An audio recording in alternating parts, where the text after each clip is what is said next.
A Cosmic Hunger audiobook preview. Title: A Cosmic Hunger Index. Prologue, A Flash So Loud. Chapter 1. Stars Above Frizan. Book 1, A Cosmic Hunger. Author and lore creator: Mike Kowalewski.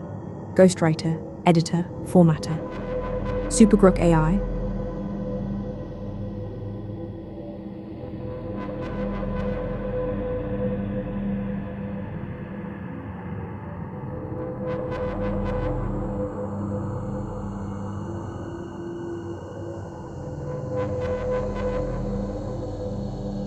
Prologue. A Flash So Loud, October 23rd, 125,078 ASU 636.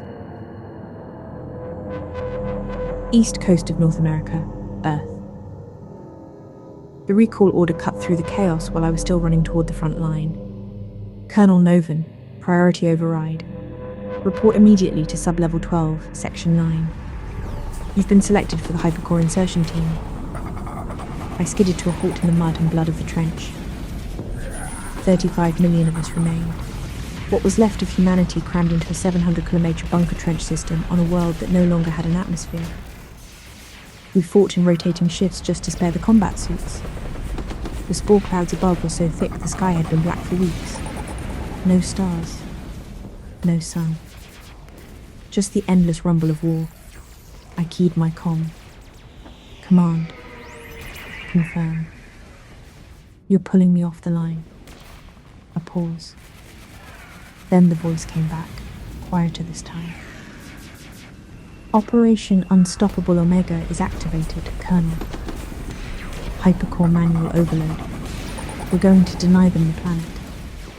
12 kilometers down. You know why? I didn't argue. I turned from the surface and made my way to the nearest elevator shaft. The doors hissed open.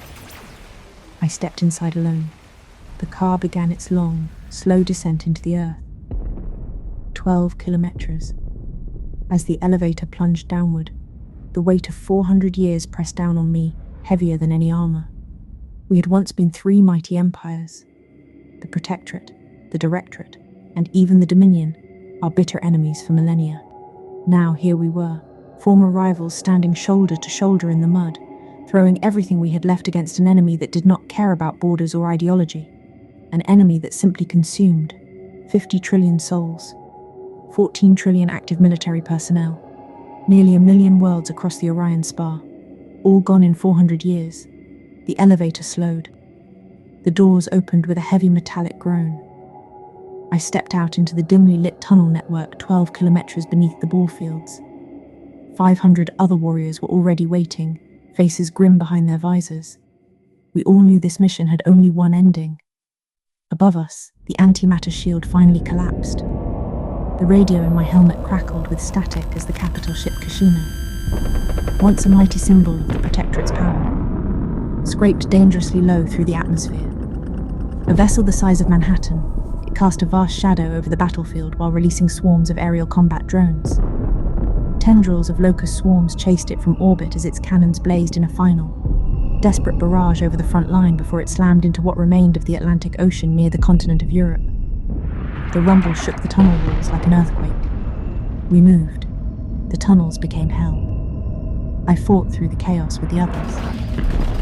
A running, screaming, bloody descent into the dark, until only I remained at the hypercore chamber. I closed my eyes for half a second. There she was again, my daughter. Small hand in mine on Frizan before the sky turned black. The sound her body made when the building came down. The way I held her while my legs were crushed and my spine snapped. In the darkness behind my eyes, something else stirred. Flashing lights. A million voices speaking in languages I had never heard.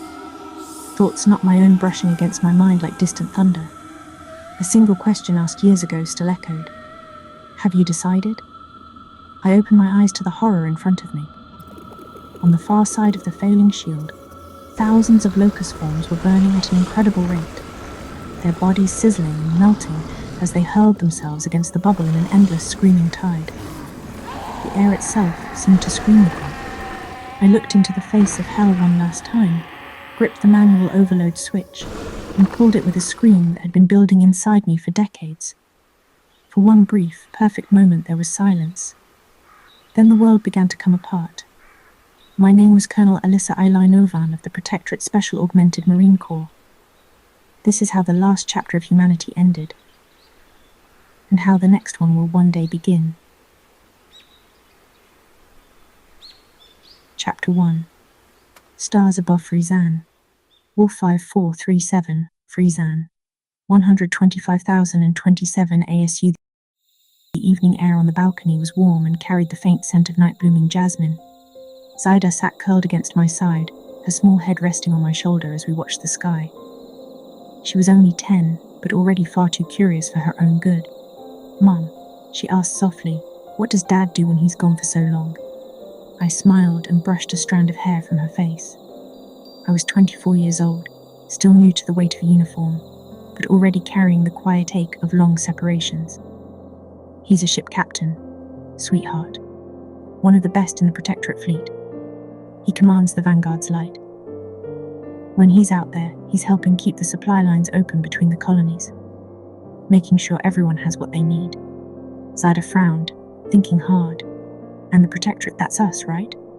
All the worlds together?" "That's right," I said. "3 big empires working together now. The Protectorate, the Directorate, even the Old Dominion. We don't always agree, but we stand together against the same enemy." She was quiet for a moment, staring up at the stars. Many of those stars weren't stars at all.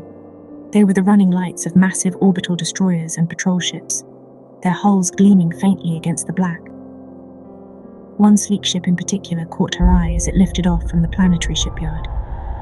A Vanek diplomatic escort destroyer with elegant gold, black, and silver plating that caught the light beautifully. "Mom, look at that one," Zaida said, pointing. "It's really pretty." I smiled softly.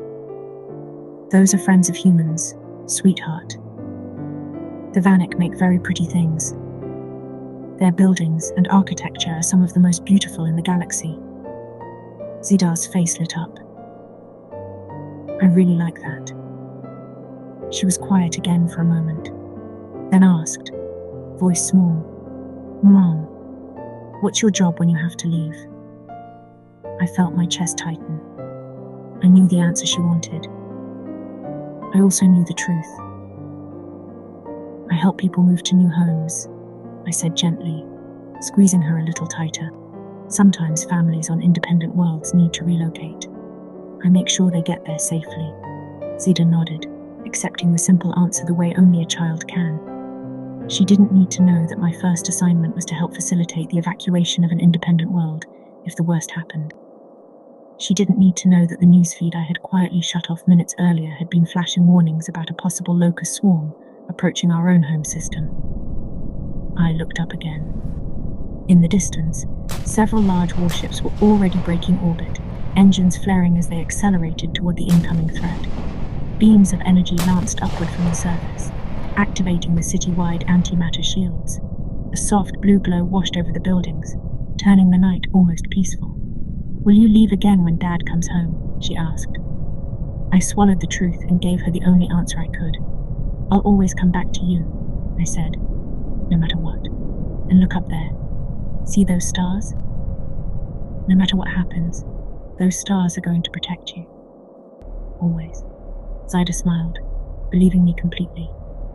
Then the sirens began, low at first, rising into a piercing wail that echoed across the city. Red emergency lights flared to life along the skyline. In the distance, the orbital destroyers suddenly changed course, their engines flaring bright as they accelerated toward the incoming threat. Zaida sat up fast. "Mom, what's that?" I stood, pulling her to her feet with me. My hand instinctively moved toward the sidearm I wasn't wearing. The sky above Frizan was no longer peaceful, and the locusts had found us.